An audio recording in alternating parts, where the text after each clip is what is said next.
Le monde du merveilleux se façonne une logique propre. Il appartient à l'auteur, à l'ampleur de son talent, de parvenir à la communiquer aux visiteurs de son pays imaginaire, les spectateurs. Fût-il assez habile, il ira jusqu'à se faire comprendre. Un conte, d'autant plus s'il est de fait, nous parvient avec ses règles absurdes, qui pourtant fonctionnent toujours de la même manière. Ainsi n'est-on pas surpris lorsque les personnages évoluent dans l'espace sans combinaison, ni quand ils défient les lois de la physique. Ajoutons à cela les délires d'un dessin animé, et l'on regardera sans broncher un marteau écraser un personnage. Ce même personnage s'en sortir sans blessure, ou à peine une bosse sur le haut du crâne. Un autre groupe d'antagonistes percera la stratosphère et reviendra, à l'épisode suivant, s'attaquer aux héros. La routine quoi. Les pistolets tirent des confettis, les baleines vous avalent et vous recrachent, les citrouilles se transforment en carrosses. Il tient de la magie et de l'ordinaire. Les deux se mêlent, on les comprend l'un comme l'autre, indissociables. Dans ces mondes où la mort est clémente, le glas retentit encore plus fort. À chaque vie qu'elle fauche, la mort fait plus de bruit que dans notre réalité. Car elle est si difficile à atteindre, elle arbore une sorte de tragique, si bien qu'on se résout souvent à ne pas la montrer, ou à l'éviter carrément. Surtout si l'œuvre est destinée en premier lieu à des enfants. De même que, dans un jeu vidéo, une blessure n'a pas d'incidence sur l'histoire si elle n'apparaît pas dans une cinématique, dans un dessin animé ou un film d'animation, la mort ne surgit pas tant que l'on n'a pas mis l'emphase dessus. Il devient difficile de surprendre le spectateur adulte sans sacrifier l'intérêt du spectateur enfant. Les scénaristes décident alors souvent de placer l'enfant et l'adulte sur deux plans différents. À l'un, ils destinent l'histoire avec ses thématiques juvéniles, et à l'autre, des références plus matures, souvent secrètes, du type « tu comprendras quand tu seras grand ». Ainsi compose-t-il une œuvre pour les petits et les grands. Le mot petit reste roi, comme pour rabaisser l'intelligence des enfants. Le Chapeauté 2, la dernière quête, envoie valser ses principes et place les spectateurs enfants et adultes sur un même pied d'égalité. Les créateurs ici nous servent un memento mori déguisé en film pour enfants, sans aucune sorte de pression. Et oui, il y a du génie dans l'antagoniste, la mort personnifiée. Il serait délicat d'en faire l'analyse complète sans répéter la vidéo de Datman. J'avoue moi-même avoir adoré le personnage du loup, sa façon d'apparaître, de revenir, de pousser le protagoniste dans ses retranchements. Pourtant, j'ai été déçu d'apprendre dans le film qu'il représente la mort, sans faux semblant, vraiment la mort. Ce n'est qu'après la séance que j'en ai compris l'implication, parce que j'avais oublié que le film que je venais de voir était destiné à des enfants. Dans ce genre de film pourtant, la mort est tabou. Les scénaristes aiment passer par des moyens détournés, la destruction imminente d'un château, ou alors ils parlent de maladie, cela les enfants peuvent le comprendre. Ici pourtant, la mort est tellement présente qu'elle parle, qu'elle bouge, qu'elle oppresse le chapeauté.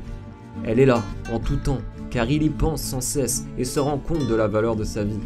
Ici, on ne tourne pas autour du pot. Le concept de la mort, toutefois, prend du temps à être assimilé par l'esprit humain. Selon la littérature scientifique, l'enfant de moins de 7 ans ne parvient pas à comprendre que la mort est permanente et définitive. Il lui faudra encore quelques années pour assimiler sa valeur universelle, le fait que la mort touche tout et tout le monde.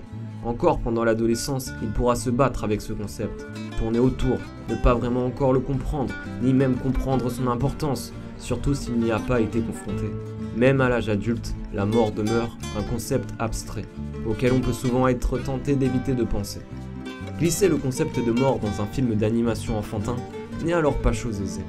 C'est pourquoi la scène où le loup tombe le masque est si importante, et si bien exécutée. Les scénaristes font dire au loup qu'il est la mort, mais pas de façon métaphorique ni même théorique, il est la mort, un point c'est tout. Ils tapent du poing sur la table avec ce concept. Tant pis si vous n'arrivez pas à vous le représenter, le voilà en chair et en poil, bien vivant devant vous. De cette façon, cette version de la mort convient aux enfants de tout âge et aux autres, que l'on dit des adultes. Tout simplement parce qu'on peut se la représenter. Le loup a une apparence unique, une personnalité bien définie, si bien qu'il pourrait véritablement être un simple chasseur de primes, on le croirait s'il nous le disait. Et c'est ainsi qu'il se comporte. Il savoure la peur dans le corps du chapeauté, il le poursuit. Il se bat avec lui d'égal à égal, contrairement à d'autres films, où la mort apparaît pendant le dernier souffle, ou peut prendre la vie d'un claquement de doigts. On suit cet affrontement avec facilité, simplicité, on s'y implique, même sans contexte. Alors, pour les spectateurs, le chapeauté n'affronte pas vraiment la mort. Il affronte le loup, ce qui est différent. Les attributs qui désignent le loup comme la mort sont subtils. Une capuche, 2 fossiles, ses apparitions. Cela donne du poids à la révélation, et confirme par là même que le loup est son propre personnage. Jusqu'à la fin du film, le loup et la mort, tous deux un et totalité, souhaitent que le chapeauté enfin se raccroche à la vie. Ses motivations sont claires, efficaces.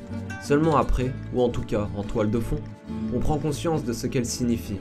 Les images à l'écran sont pleines de double sens. Le chapeauté peut repousser le loup s'il vainc sa peur. Autant dire qu'il peut vivre pleinement s'il accepte l'existence et la venue inévitable de la mort.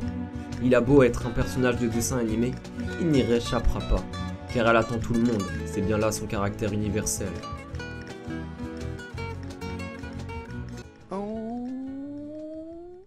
Dans tout ce film, le personnage le plus vulnérable au final, c'est le chapeauté. En un synopsis, les scénaristes bouleversent nos attentes. Dans le passé, on a effectivement vu le chapeauté comme le plus téméraire des héros. Désormais, la roue tourne. Le héros ne peut plus se permettre d'être téméraire. Il est nu sans ses bottes, sans son plot armor. Il est devenu vulnérable et tout peut lui arriver. Ici, les scénaristes s'appuient sur le fameux pouvoir de l'amitié. Dans ce cas de figure, l'histoire a été ficelée pour que ce pouvoir s'intègre sans paraître forcé, sans paraître trop beau pour être vrai. L'univers du chapeauté se compose de pléthores de contes de fées revisités.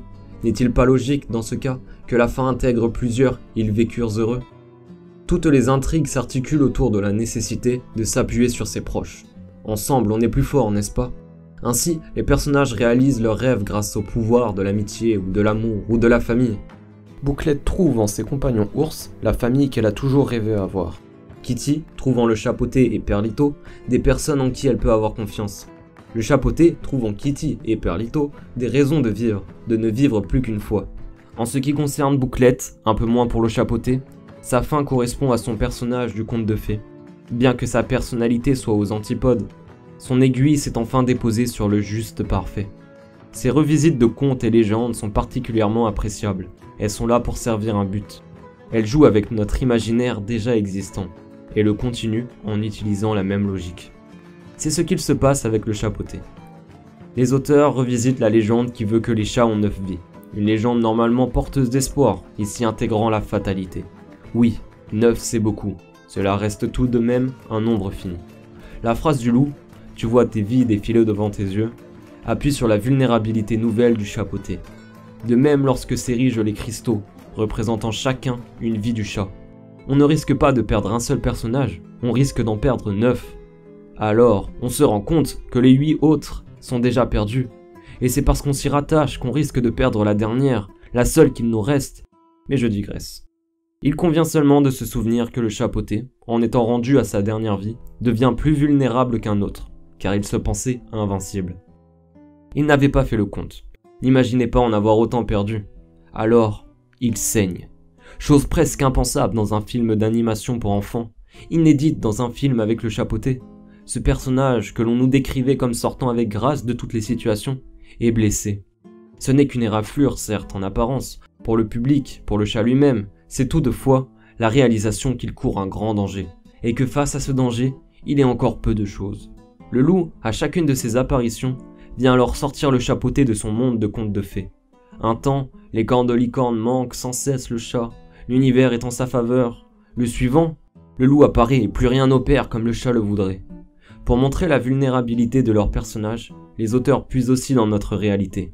À l'écran, ils exposent ce que peu de films intègrent, la détresse psychologique, ses effets sur le corps. Au fin fond d'une forêt sombre, le chapeauté fait une attaque de panique. Ses véritables tourments sont intérieurs et l'ennemi invisible au spectateur. Ce dernier n'est témoin que des manifestations somatiques. Il en est de même avec les poils lorsqu'ils s'hérissent. Tout nous montre que le chapeauté perd le contrôle. Une situation inédite qu'il ne pourra pas vaincre en jouant d'épée. Cet ennemi spectaculaire, dans sa nouveauté, le caractère insidieux de son venin, expose le chat à une vulnérabilité sans pareille. Il s'en sort seulement grâce à Perlito, ce compagnon lui-même si étrange et différent de ceux que le chat a eu par le passé. Il n'aide pas par sa force physique, mais par sa présence apaisante. Lui qui, de tous, nous semble sûrement le plus vulnérable, incapable de se battre, si ce n'est contre le genre de démon qui s'attaque au chapeauté. Puis, il y a tous ces qualificatifs qui adoptent la forme d'attributs physiques. Il transforme le chapeauté en simple chat, et lui enlève ce que jusqu'à maintenant faisait sa force. D'abord littéralement, le chapeauté égare son épée, il se bat avec un bout de bois. Au fur et à mesure de ses rencontres, de son évolution, ses armes elles aussi évoluent, jusqu'à ce qu'elles supplantent ses armes originelles. C'est ainsi qu'il arrive à prendre le dessus sur le loup. Dans son apparence, le chat gagne du poids, une barbe. Les pères retrouvent son agilité et son adresse, il enfouit ses bottes, sa cape, son chapeau, les repêche de la tombe. Il subit véritablement un arc narratif, dont on observe la courbe. Et c'est en grande partie parce qu'on a un point de comparaison qu'on a su juger le chapeauté vulnérable. Ainsi, le film mêle fantaisie et réalité, et exploite les deux de façon à raconter son intrigue, répandre son message, à la fois chez les adultes et les enfants, qu'il ne prend pas pour des imbéciles. Des contes d'antan au goût du jour, peut-être, ou plutôt des adaptations nouvelles de contes d'antan. Leur premier rôle, c'est de faire rire, injecter une bonne dose d'humour dans le film. Et il faut le dire, le film est drôle, sur ce point le pari est gagné. L'autre rôle, c'est la récupération. Pas politique celle-là. Il est assez fréquent, les innombrables remakes le confirment, que de gros studios de cinéma jouent sur la nostalgie du public pour l'attirer dans les salles. Les auteurs du chapeauté jouent dessus aussi, bien sûr. Mais surtout pour garder les spectateurs devant l'écran, après les avoir attirés. C'est une nostalgie multiséculaire. Le conte du chapeauté date de 1697, celui de Boucle d'Or de 1837, la comptine de Jack Horner de 1765. C'est la recette des films Shrek, une partie de leur succès. Ces contes, on les connaît tous, au moins de nom. Certains on les lit, ou on les lira à nos propres enfants. Ils se transmettent de génération en génération, formant entre elles une ligne continue, tracée sur des points communs. Ils sont un pont entre l'adulte et l'enfant. La saga Shrek a toujours su exploiter ces contes et leur rendre hommage sans trop les dénaturer. Du moins, sans que cela ne nous dérange vraiment. Nous y sommes attachés à ces contes. Quelque part, ils nous ont construits. Ils se sont développés sur plusieurs continents et y ont gravé une culture commune. Par transitivité, et parce qu'ils avaient leur propre qualité, nous sommes attachés au film Shrek. Cette nostalgie plonge ses crocs dans une époque plus récente. Le premier Shrek est sorti en 2001, il y a un peu plus de 20 ans. Des enfants sont devenus adultes, des adultes ont fait des enfants. La franchise Shrek ne s'est pas arrêtée avec le premier. Le dernier Shrek est sorti en 2010. La franchise s'est donc étendue sur une dizaine d'années, et ressurgit souvent à la télévision. Ainsi, elle a touché plusieurs générations, les parents et leurs enfants. Ensemble, ils ont découvert le chapeauté, et l'ont vu pour la première fois faire les yeux doux. Pas besoin de plus pour les ensorceler. Son personnage déjà établi, il n'y a plus qu'à le lancer sur le chemin. Pour cela, un prétexte, un MacGuffin, l'étoile qui exauce les vœux. Quelque chose d'enchanteur qui se rapporte aussi aux contes de fées. Nous voilà embarqués sur un sentier pavé des enfances de plusieurs siècles, saupoudré de soupçons de maturité et de modernité. On dit bien qu'il n'existe plus d'histoire originale, elles ont toutes été racontées. Sûrement le chapeauté 2, la dernière quête, embrasse-t-il ce fait en les faisant s'entrechoquer, comme à l'instant du Big Bang et enfanter un nouvel univers. 3 contes différents, 4 si on compte celui du chaperon rouge, filent l'intrigue principale. Pas un seul ne bafoue les histoires originelles de ces contes. Il ne les améliore pas non plus, il les imbrique dans un tout cohérent. Cela je l'ai déjà un peu abordé, personne d'autre que Boucle d'Or, par exemple, n'aurait pu prêter ses atours à Bouclette et son intrigue dans le film. Ici, c'est la morale, donc l'essence même du conte que les scénaristes prennent comme boussole. On l'utilise pour aider à construire une morale pour le film tout entier, comme un véritable conte de fées. Certes, la mort est universelle, bien heureusement, il n'y a pas qu'elle. La féerie de tout temps a touché les hommes. Il aura toujours fallu rêver, alias s'échapper dans d'autres réalités. C'est un besoin vital, au même titre que de respirer. Je caricature et j'exagère, j'embellis sans doute. J'estime tout de même, à ma manière, que le chapeauté, la dernière quête, ne parle pas vraiment à des adultes, mais à un kaléidoscope d'enfants différents. L'enfant de la veille, l'enfant du présent, notre enfant intérieur cliché, je sais. En bref, il parle à l'enfant que l'adulte a abandonné sur le bord de la route, et à celui qui a préservé son innocence. En cela, il accomplit son vœu, celui d'être un bon film, tout simplement. Mais ce n'est que mon interprétation.